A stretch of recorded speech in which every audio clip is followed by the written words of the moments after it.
Yaa harka fuunee jaallatamuuf kabajamoo keenya egaa tiktookiin in kaffala warri jettan haala tiktookiin kaffaluu ilaaluu dandeessu. Fakkeenyaaf giiftariin mana kana keessatti yookiin daanii rooyaaliif kennamaa jiru yoo agartan jechaadha tiktookii irratti haala tiktookiin kaffalu jechaadha.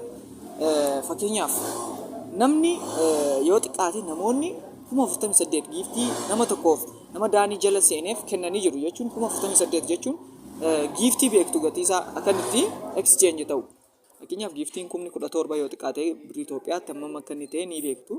Seentanii baruu dandeessu jechaadha richaarjii gaafa godhattan. Akkasuma immoo mana kana keessatti meeqatti kennameeraaf daanii rooyaaliif laayivii irra gaafa inni jiru kan jedhamu yoo xiqqaate hanga giiftii 46,000 giiftii 17,000 6,000 wayii walumaa gala yoo xiqqaate giiftiin kun naannoo 100,000 ta'a jechaadha. So matooshii giiftii jechuun gara birrii Itoophiyaa gara doolaaraatti exchange gaafa ta'u hedduudha. So tiktookiin akkasiin kaffala. Haala kanaan kaffaluu danda'a jechaadha. Kana booda kana dhaxxanii gara akkaawuntii keessanitti exchange gochuu dandeessu jechaadha. Received gootanii gaafa fudhattanii akkaawuntii keessanitti fudhachuu ni dandeessu jechaadha. Kanaaf tiktookiin baay'ee hedduu kaffala jechaadha. Baay'ee kaffala tiktookiin. Kanaaf tiktookiin hin kaffala akkamitti kaffala kan jedhaniif kun haala kanaan deeggartoonni keessan yookiin namoonni isin jaallatan yeroo giiftii isin kennanitti isiniif maal gochaa deema jechaadha. Isiniif dabalaa deema jechaadha. Isiniif dabalaa deema jechaadha. Kana qallaalitti exchange gochuu dandeessu. Qallaalitti gurguruu dandeessu jechaadha giiftii kana.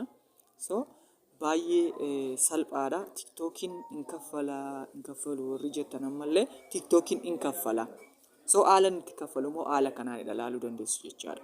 Kanaaf baay'ee salphaadha ijoollee Oromoo. Irra deddeebaatii yaalaa hojjedhaa. Dandeettii qabdaniin hojjedhaa. Kanaaf wanti hin danda'amne hin jiru. Yaalaa jirtu xuruutti jedhee yaada. Giiftiin mana daanii rooyaalii keessatti kennameef yoo xiqqaate giiftaroota 46,000 ol jennee jirra miti.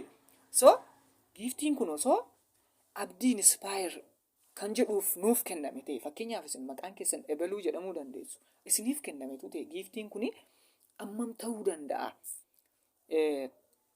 Ammamti isiniif kennama ammamitti mana zarattu birriinsaa ammamidha kan jedhume akkamiin of fudhanna birriisaa?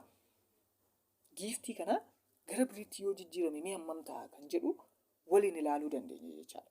Akkamiin immoo baruu dandeenya? Maallaqa keenya iddoo kamii arganna? Tiktookii keessaa yoo hojjennee jabaanne yoo sadarkaa maallaqa fudhachuu irra geenye bakka kamitti arganna maallaqa iddoo kam jira kan jedhu isinitti agarsiisa jechaadha. Xuruutti na hordofaa.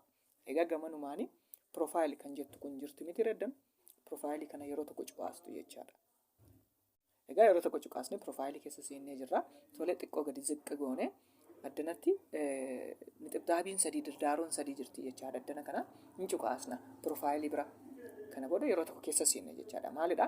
Asitti setting and privacy kan jettu keessa seenna jechaadha yeroo tokko cuqaasnee setting and privacy seennee jirra. Egaa amma gaa maalin isinitti agarsiisaa jira yoo jettanii giiftiin kun osoo kan keenya ta'e nuuf kenname osoo ta'e nuti hojjetetu ta'e karaa kam fudhannaa karaa kam argachuu dandeenya kan jedhudha. So vaalaansii kan jedhu kana keessa cuqaasna jechaadha. Argaa jirtu xiqqoo addanatti vaalaansii kan jedhutu jira jechaadha. Vaalaansii seenna yeroo tokko cuqaasne. Egaa amma maal ilaalaa jirra jechaadha nuti kan ofii keenya hojjennu yeroo argannutti yeroo komishinii argannu yeroo giiftii hedduu argannutti hojjennee akkaawuntiin keenya guddate yeroo argannutti eessa keessaa maallaqa argachuu dandeenya kan jedhu jechaadha. Eessa keessaa maallaqa argannaa kan jedhu jechaadha. Kanaaf yeroo kana addanatti maaltu jira? Kun richaarjii kan jedhu jira. Live gift kan jedhu. Fakkeenyaaf giiftiin naaf amma yoonaatti giiftiin naaf kennamee jiru. Sababiin isaas baay'eetti naaf hin kennamne jechaadha. Maaliif laayivii seenee hin hojjedhu? Akkaawuntii erga guddisnee booda laayivii seennuu qabna. Kanaaf jechaadha. So gamanumaan yeroo laayivii seennee maallaqa hedduu argannutti garuu eessarra seennee fudhannaa addana jirti jechaadha. Milikiita 3tiin kan jirtu baalaansii jettee as jirti yeroo tokko cuqaasna jechaadha. Addana piroofaayilii bukkee yeroo tokko cuqaasneeti keessa seenna jechaadha. So asitti giiftota nuuf kennaman sana yeroo tokko cuqaasuutiin withdraw jechuu ni dandeenya jechaadha. Argitanii warra nuuf kennaman kana withdraw gochuu ni dandeenya gara akkaawuntii keenyaatti jechaadha. Gara akkaawuntii maalitti? Gara akkaawuntii Itoophiyaa Nigdi Baankii keenyaatti akkaawuntota hedduutu jira. Akkaawuntii sanaan fudhachuu dandeenya jechaadha withdraw jennee. Kanaaf baay'ee salphaadha. TikTok irratti hojjettee maallaqa argatteennaan fudhachuun isaa baay'ee salphaadha. Kanaaf maalidhaa jabaattanii irra deddeebitanii yaaluu.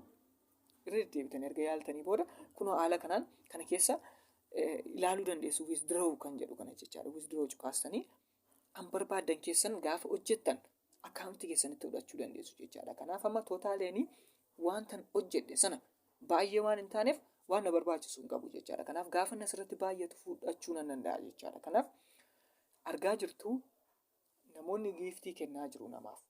Kennaa jechaadha. Kanaaf isinillee hojjechuu ni dandeessu. Baay'ee salphaadha. Ijoollee Oromoo itti fayyadamaa. Itti fayyadamtanii naan wanti hin taane hin jiru. Eenyu jennee abdii ol kuchisiisnee dhiisuu miti. Hin danda'ama jennee yaaluu wayya.